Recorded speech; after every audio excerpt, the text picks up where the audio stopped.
Imagine walking into a chaotic office. Papers are strewn everywhere, on the floor, covering the desk, taped to the walls.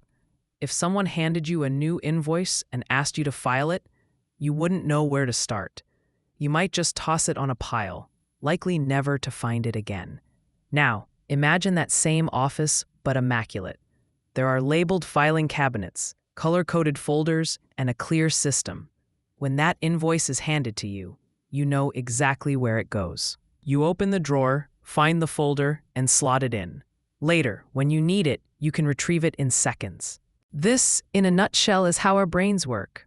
We are not empty vessels waiting to be filled with isolated facts. We are active organizers of information. The mental structures we use to organize this knowledge are called schemas. In the world of education, few concepts are as pivotal as schema theory. It isn't just dry academic jargon. It is the absolute backbone of how humans learn, process, store, and retrieve information. For educators, understanding schema theory is like having the blueprints to a student's brain. It explains why some students get it instantly while others struggle, why analogies work, and why unlearning a misconception is often harder than learning a new fact. We will explore the depths of schema theory, tracing its roots from early psychology to modern classroom application. We will look at how learners build these mental frameworks, how teachers can hack this process to improve instruction, and the profound impact this theory has on reading comprehension, problem solving, and critical thinking. We're going to dig deep, keeping it real and sticking to the facts, so you can walk away with a solid grasp of the machinery under the hood of learning. To really wrap our heads around schema theory, we have to look at where it came from. It didn't just pop up out of nowhere. It has a lineage involving some of the heavy hitters of psychology. The story really kicks off in the 1930s with a British psychologist named Frederick Bartlett. Before Bartlett, a lot of memory research focused on rote memorization, nonsense syllables, and repetition. Bartlett thought that was a waste of time because real life isn't about memorizing lists of random sounds. He was interested in how people remember meaningful information. He conducted a famous experiment using a Native American folktale called The War of the Ghosts. The story was culturally unfamiliar to his British participants. It had spiritual elements, non-linear plotting, and concepts that didn't fit the typical British narrative mold. When he asked participants to recall the story later, he found something fascinating. They didn't just forget details, they changed them.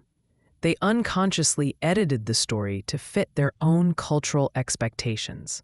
Canoes became boats. Spiritual reasons for death were swapped out for physical wounds. They tried to make the story make sense based on what they already knew about how stories work. Bartlett realized that memory isn't like a video recording that you just play back. It's reconstructive.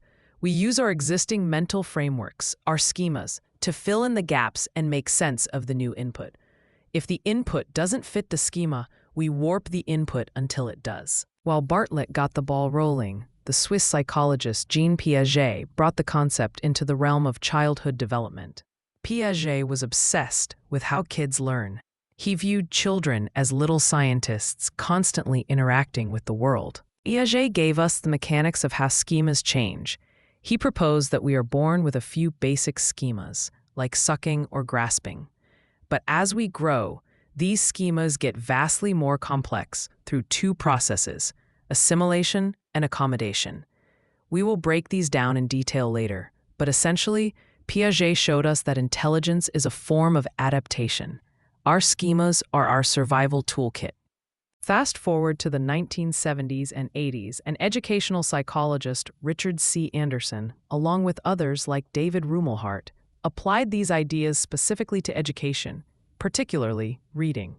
They shifted the focus from the text on the page to the knowledge in the reader's head. They proved that you can't understand a text if you don't have the background schema to map it onto.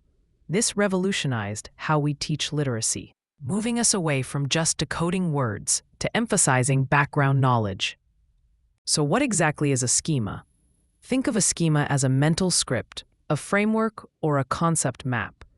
It's a cluster of related concepts that tells you what to expect and how to act in a given situation. For example, you have a restaurant schema. When you walk into a sit-down restaurant, you know the drill. 1. You wait to be seated. 2. A waiter brings a menu.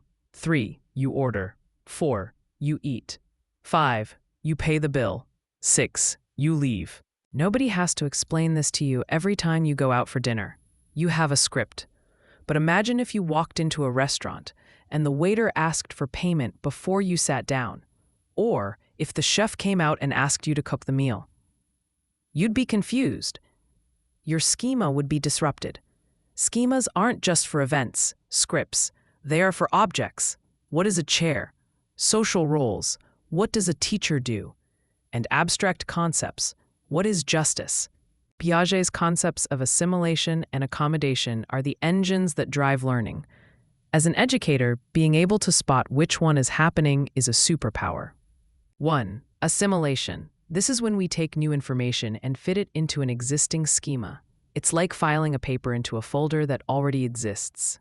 Example: a child has a schema for dog. It's furry, has 4 legs and a tail. The child sees a golden retriever for the first time. It fits the criteria. The child points and says, "Dog." Educational context. This is the aha moment when a student connects a new lesson to something they already know. Oh, division is just like backward multiplication. They are assimilating the new math rule into their existing number sense schema. 2. Accommodation. This is harder. This happens when new information clashes with an existing schema, or the existing schema isn't big enough to handle it. You have to change the file structure. You have to create a new folder or rename an old one. Example: that same child sees a cat. It's furry, has 4 legs, and a tail. The child says, "Dog," but the parent says, "No, that's a cat. Cats meow, dogs bark." The child's dog schema is now insufficient. They have to accommodate. They create a new schema for cat and refine the dog schema to exclude things that meow. Educational context. This is where the heavy lifting happens. It's the struggle. It occurs when a physics student realizes that heavy things fall faster. A common intuitive schema is actually wrong in a vacuum. They have to dismantle their intuition and rebuild their understanding of gravity. This is cognitive dissonance, and it is uncomfortable, but it's where deep learning lives. One of the most compelling aspects of schema theory is how it explains the difference between an expert and a novice. It's not just that experts know more, their knowledge is organized differently. A novice's brain is like a messy desktop. Files are scattered. When they try to solve a problem, they have to look at every individual piece of data separately. This takes up a massive amount of working memory, cognitive load. They get overwhelmed easily because they are processing 100 little things at once. An expert's brain is highly organized. They have deep, rich schemas. When an expert looks at a problem, they don't see isolated details. They see patterns. Chess example. If you show a novice a chessboard halfway through a game, they see pieces scattered on squares. If you take the board away and ask them to recreate it, they can't. They can only remember a few positions. But if you show a grandmaster the same board, they can recreate it perfectly. Why? Because they don't see pawn on e4. They see the Sicilian defense. They chunk the information into a single schema. However, and this is key, if you show the grandmaster a board with pieces arranged randomly in a way that could never happen in a real game, their recall drops to the level of a novice. Their schema doesn't work anymore. In the classroom, our goal is to help students move from novice structures, isolated facts, to expert structures, interconnected concepts. We want them to stop seeing math problems as random jumbles of numbers and start seeing types of equations. Nowhere is schema theory more visible than in reading. For a long time, reading was taught as a bottom-up process. Decode the letters, make the sounds, make the words, understand the sentence. But schema theory flipped this to a top-down model. There are generally 3 types of schemata relevant to reading. 1. Linguistic schemata, knowledge of grammar and vocabulary. 2. Formal schemata, knowledge of how texts are structured, e.g., knowing that a fairy tale starts with "once upon a time," or that a scientific report has an abstract and a conclusion. 3. Content schemata, knowledge of the subject matter. The baseball study. There's a classic study that illustrates the power of content schemata perfectly. Researchers took two groups of students, good readers who knew nothing about baseball and poor readers who were baseball experts. They gave both groups a passage describing a baseball game. The result? The poor readers who knew baseball outperformed the good readers who didn't. The poor readers could visualize the game. They knew what a double play implied without needing it spelled out. The good readers were stuck to coding words that meant nothing to them. This has massive implications for standardized testing and equity. If a reading passage on a test is about a regatta, a boat race, students from wealthy coastal backgrounds have a schema for that. Students from inner city or rural landlocked areas might not. The test then becomes a test of background knowledge, not reading ability.